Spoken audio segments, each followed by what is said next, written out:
దుర్యోధనుడు జన్మించినప్పుడు ప్రకృతిలోని మార్పులు మరియు ఏర్పడ్డ శకునాలను చూసి ఎంతో భయపడ్డ ఋషులు మరియు బ్రాహ్మణులు వీరితో పాటు రాజ పురోహితులు అందరూ కలిసి మహారాజు వద్దకు వెళ్లి, మహారాజా, ఇతను జన్మించిన నక్షత్ర బలం అలాగే ఇప్పుడు జరుగుతున్న సంఘటనలు బట్టి ఇతని కారణంగా మొత్తం కురువంశం అంతా కూడా నాశనం అవుతుంది అని చెప్పి, మీకు ఇంకా 100 మంది పిల్లలు జన్మిస్తారు కదా, ఇతనొక్కడిని విడిచిపెట్టండి అని మహారాజుతో అయితే చెప్తాడు. అప్పుడు ధృతరాష్ట్రుడు వారి వైపు చూస్తూ ఇలా అన్నాడు, మన చేతికి 5 వేళ్లు ఉన్నాయి కదా, 1 వేలు పోయినా కూడా నష్టం లేదు అనుకుంటామా? అలాగనే 100 మంది పుత్రులలో 1 పుత్రుడు పోయినా పర్వాలేదని ఏ విధంగా అనుకుంటామని? అదే కాకుండా ఇతను నాకు పుట్టిన మొదటి సంతానం, ఇలాంటి వాడిని నేను ఎలా వదులుకోగలను అని మంత్రులతో అయితే చెప్తాడు. అలాగా కుమారుడి మీద మమకారంతో మంత్రులు చెప్పిన దానికి మహారాజైన ధృతరాష్ట్రుడు నిరాకరించాడు. దుర్యోధనుడు పుట్టిన తర్వాత గాంధారికి రోజుకి 1 చొప్పున 100 రోజుల పాటు 100 మంది సంతానం అయితే కలిగారు. అలాగే 101వ రోజు ఒక పుత్రిక అయితే జన్మించింది. ఆ పుత్రికకి వాళ్ళు దుశ్శల అని నామకరణం అయితే చేశారు. ఇదే కాకుండా ధృతరాష్ట్రుడికి తన మరో భార్య కారణంగా యుత్సుడు అనే పుత్రుడు కూడా జన్మించాడు. అయితే శతశృంగ పర్వతం మీద ఒకరోజు కుంతీదేవి వాయుదేవుడి అంశతో పుట్టిన భీముణ్ణి పట్టుకుని దేవాలయానికి వెళ్తూ ఉంది. అప్పుడు ఎక్కడి నుంచో ఒక చోటు నుంచి పెద్ద పులి అయితే ఆమె మీదకు దూకింది. అది చూసిన పాండురాజు క్షణంలో తన వింటినారిని ఎక్కుపెట్టి 2 బాణాలని ఆ పులి మీదకైతే వదిలాడు. అలా వదిలిన తర్వాత గాల్లోనే ఆ పులి తన ప్రాణాలనైతే విడిచింది. ఇంకొక వైపు పులిని చూసిన కుంతీదేవి తన చేతిలో ఉన్న భీముడిని అయితే కింద వదిలేసింది. పట్టుమని 10 రోజులు కూడా లేని తన వయసులో భీముడు పడ్డ చోట బండలన్నీ ముక్కలు ముక్కలుగా పిండి పిండి అయిపోయాయి. అది చూసి పాండురాజు మరియు కుంతీదేవి ఎంతో ఆశ్చర్యపోయారు. ఇంతలో గాంధారికి 100 పుత్రులు మరియు 1 కుమార్తె జన్మించిందన్న విషయం పాండురాజుకైతే తెలిసింది. అప్పుడు పాండురాజు ఎంతో సంతోషించి తనకి కూడా ఇలాగా ఇంకొంతమంది సంతానం కావాలని చెప్పి ఇంద్రునికైతే కఠోర తపస్సునైతే మొదలు పెట్టాడు. అలాగా ఎంతో కాలం తపస్సు చేసిన తర్వాత ఇంద్రుడు ప్రత్యక్షమై పాండురాజుతో ఇలా అంటాడు, పాండురాజా, మీకు అత్యంత పరాక్రమవంతుడు, శౌర్యవంతుడు, ముల్లోకాలను జయించగలిగే శక్తి ఉన్న పుత్రుడు జన్మిస్తాడు అని చెప్పి అక్కడి నుంచి ఇంద్రుడైతే మాయమైపోతాడు. ఇప్పుడు పాండురాజు ఇంతమంది సంతానాన్ని కోరుకోవడానికి కారణం ఏమిటంటే, పాండురాజే కాకుండా ఏ రాజైనా కూడా అధిక సంతానాన్ని కోరుకుంటాడు. అంతెందుకు శంతనుడి తర్వాత ధృతరాష్ట్రుడు, అసలు భీష్ముడు ధృతరాష్ట్రుడికి గాంధారిని ఇచ్చి వివాహం చేయడానికి ముఖ్య కారణమే గాంధారికి 100 సంతానం కలుగుతారు అనే వరం పరమశివుడి దగ్గర నుంచి పొందడం. ఉదాహరణకి ఒక రాజుకి 1 పుత్రుడు ఉంటే తన తర్వాత రాజ్యానికి తన పుత్రుణ్ణి రాజుని చేస్తే ఆ రాజ్య మంత్రులు సేనాధిపతులకు ఆ రాజుని మట్టు పెట్టి రాజ్యాన్ని కాజేయడం చాలా తేలికైన పని. కానీ ఒకవేళ రాజుకి ఎక్కువ మంది సంతానం ఉండి అందులో ఒకడు రాజు అయితే మిగిలిన సోదరులు అతనికి అండగా ఉండి రాజ్యాన్ని రక్షిస్తుంటారు. అప్పుడు ఆ రాజ్యాన్ని జయించడం అంత తేలికైన విషయం కాదు. అందుకే పెద్దలు ఊరికే అనలేదు, అడగకుండానే వచ్చే అంగరక్షకుడు మన సోదరుడని. ఆ తర్వాత పాండురాజు కుంతీదేవి వద్దకు వెళ్లి, కుంతి, దేవతలలో పెద్ద దేవేంద్రుడు, ఆయనని స్మరించి పుత్రుణ్ణైతే వరంగా కోరమని కుంతీదేవికి పాండురాజు చెప్తాడు. అప్పుడు కుంతీదేవి దేవేంద్రుణ్ణి స్మరించగా అప్పుడు అక్కడ దేవేంద్రుడు ప్రత్యక్షమై, అత్యంత పరాక్రమవంతుడు, ధీరుడు, శూరుడైన పుత్రుడు నీ కడుపులో జన్మిస్తాడని దేవేంద్రుడు కుంతీదేవితో అయితే చెప్తాడు. అని చెప్పి అక్కడి నుంచి అదృశ్యమైన తర్వాత కుంతీదేవి అయితే గర్భం దాలుస్తుంది. అలాగ 1 సంవత్సరం తర్వాత కుంతీదేవి గర్భాన పౌరుషవంతుడు, తేజోశాలి, అత్యంత పరాక్రమవంతుడైన పుత్రుడు ఉత్తర పాల్గొని నక్షత్రంలో అయితే జన్మించాడు. అప్పుడు ఆకాశవాణి, ఇతడు కార్తవీర్యార్జుడు కన్నా గొప్ప వీరుడు కాబట్టి ఇతడు అర్జునుడు అనే పేరుతో పిలువబడతాడు అని ఆకాశవాణి చెప్తుంది. అలాగా పాండురాజు, కుంతీదేవి, ధృతరాష్ట్రుడు, గాంధారి వారి సంతానంతో ఎంతో సంతోషంగా ఉండగా, మరోవైపు పాండురాజు 2వ భార్య అయిన మాద్రికి ఎటువంటి సంతానం లేనందువలన ఆమె ఎంతో చింతిస్తూ ఉంటుంది. అలాగా మాద్రి ప్రతిరోజు బాధపడుతూ ఉంటుంది. కానీ ఒక రోజు మాద్రి పాండురాజు దగ్గరికి వెళ్లి, మహారాజా, నాకు కూడా పుత్రుల్ని పొందాలని ఉంది, నాకు కూడా పుత్రప్రాప్తి జరిగేలా చూడండి అని పాండురాజునైతే అడుగుతుంది. దానితో పాండురాజు కుంతీదేవి వద్దకు వెళ్లి, కుంతి, నీ మంత్రమహిమతో మాద్రికి కూడా పుత్రులు కలిగేలా చేయమని కుంతీదేవిని పాండురాజు అడిగాడు. భర్త కోరిక మేరకు కుంతీదేవి సకల లోక కళ్యాణ కారకులైన అశ్విని దేవతల్ని అయితే ప్రార్థించింది.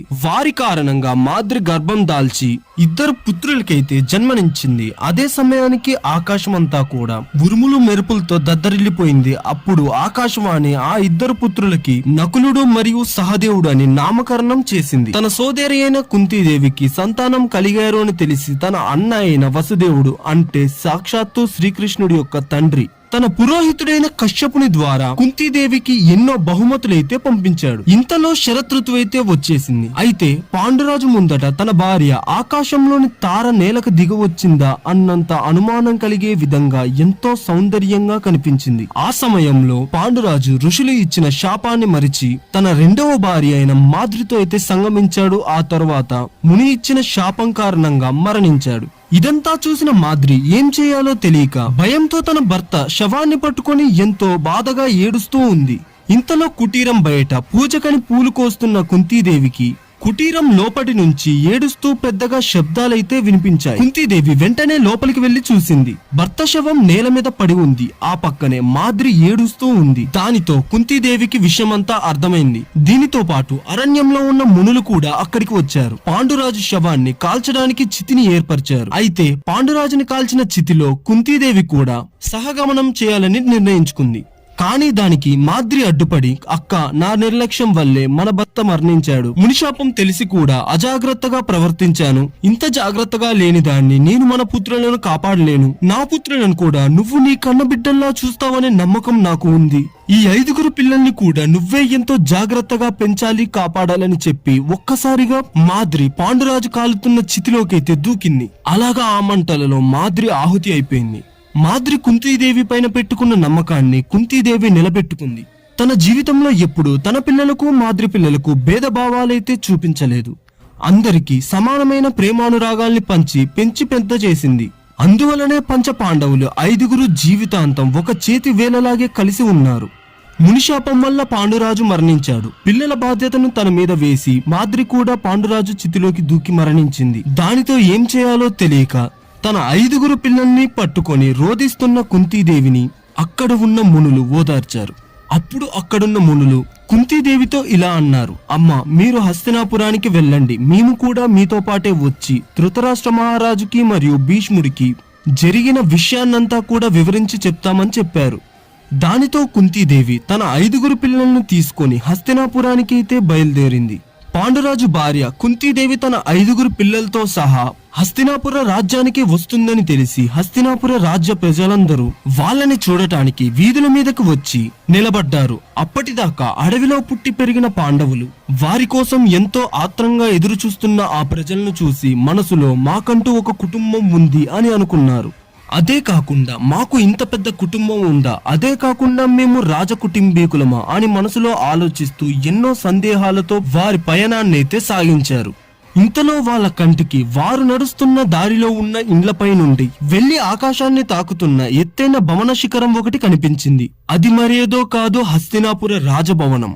మళ్లీ తిరిగి ముందుకి చూడగా దుర్యోధనుడు తన 99 మంది సోదరులతో ఎదురుగా వచ్చి పాండవులను ఆహ్వానించారు. ఇంకొంచెం ముందుకి వెళ్ళగానే భీష్ముడు, సత్యవతీదేవి, అంబిక, అంబాలిక వీరందరూ వచ్చి కుంతీదేవిని ఓదార్చారు. బాలులైన పాండవులను ప్రేమతో ఎత్తుకొని పలుకరించారు. ఇంతలో కుంతీదేవితో పాటు వచ్చిన మునులలో ఒక ముని భీష్ముడి దగ్గరికి వచ్చి, మహారాజా, పాండురాజు కుంతీదేవి మరియు మాద్రిల ద్వారా 5 పుత్రులను పొంది విధివశాత్తు తన భార్యతో సహా మరణించాడు అని చెప్పి, అందువలనే మేము వీరిని మీకు జాగ్రత్తగా అప్పగించడానికి వచ్చాం అని భీష్ముడితో అయితే ముని చెప్తాడు.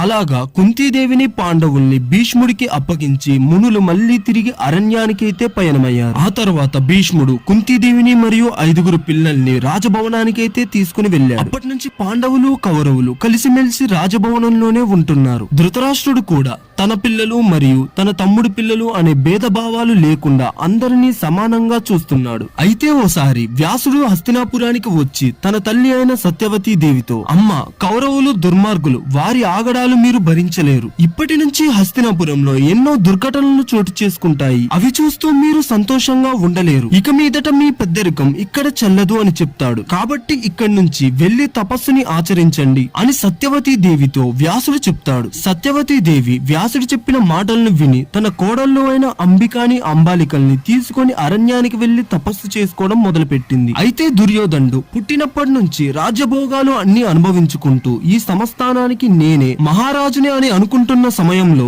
ఎక్కడో అరణ్యాల నుంచి పాండురాజు కొడుకులు అని పాండవులు రావడంతో దుర్యోధనుడికి తన సింహాసనం చేజారిపోతుందనే భయం మొదలైంది. రాజ్యంలోని వారందరూ భీముడి బలం గురించి ధర్మరాజు యొక్క ధర్మం గురించి పొగుడుతూ ఉంటే ఆ భయం దుర్యోధనులో మరింత బలపడింది. భీముడి యొక్క భుజబలానికి కౌరవులలో ఎవరూ సరితూగట్లేదు. ఆటలలో భీముడి వల్ల కౌరవులు అనేక బాధలు పడేవారు. ఒక పెద్ద తాడు పట్టుకుని మధ్యలో గీత గీసి 10 మంది గీతకు ఒకవైపు 10 మంది గీతకు ఇంకో వైపు నిలబడి వారి బలాల్ని పరీక్షించుకునే ఆటలో భీముడు ఒక్కడే ఒకవైపు నిలబడి మరోవైపు నిలబడి ఉన్న 100 మంది కౌరవులను నేల మీద ఈడ్చుకొచ్చేసేవాడు. ఇంకోవైపు కౌరవులు అందరూ చెట్టెక్కి పండ్లు కోసుకుంటూ ఉంటే భీముడు ఆ చెట్టు మొదల్ని పట్టుకొని ఊపి పైనున్న కౌరవులందరినీ కింద పడేసేవాడు. ఇదంతా చూస్తున్న దుర్యోధనుడు భీముడు ఉండగా యుధిష్ఠుడు అనగా ధర్మరాజుని మనం ఏమీ చేయలేము అని భావించి ముందు ఈ భీముడి అంతు చూడాలి అని అనుకొని తన తమ్ముడు దుశ్శాసనుడు మరియు తన మేనమామ శకునిని పిలిపించి ఈ భీముడు పెట్టే బాధలు మేము భరించలేకపోతున్నాం, ఎలాగైనా ఈ భీముడిని చంపి యుధిష్ఠుడిని చెరలో పెట్టి రాజ్యాన్ని అంతా మనమే పరిపాలించాలి అని భావంతో వారితో ఇలా అన్నాడు. దానికి శకుని, చూడు సుర్యోధన, నీవు చెప్పింది చేయడం అంత తేలికైన పని కాదు. భీముడిని చంపింది మనమేనని తెలిస్తే ఆ భీష్ముడు మనల్ని ఊరికే వదలడు. కాబట్టి భీముడు చావాలి, దానికి కారణం మనమేనని ఎవరికీ తెలియకూడదు. దానికి కావాల్సిన వ్యూహాన్ని నేను రచిస్తాను కదా అని శకుని దుర్యోధనుడితో అంటాడు. వీడియో నచ్చితే లైక్, షేర్, సబ్స్క్రైబ్ చేయడం అయితే అస్సలు మర్చిపోకండి. ఫర్దర్ గా వచ్చే వీడియోస్ ఇంకా చాలా బాగుంటాయి. ఇంకో ఇంట్రెస్టింగ్ టాపిక్ తో మళ్ళీ కలుద్దాం.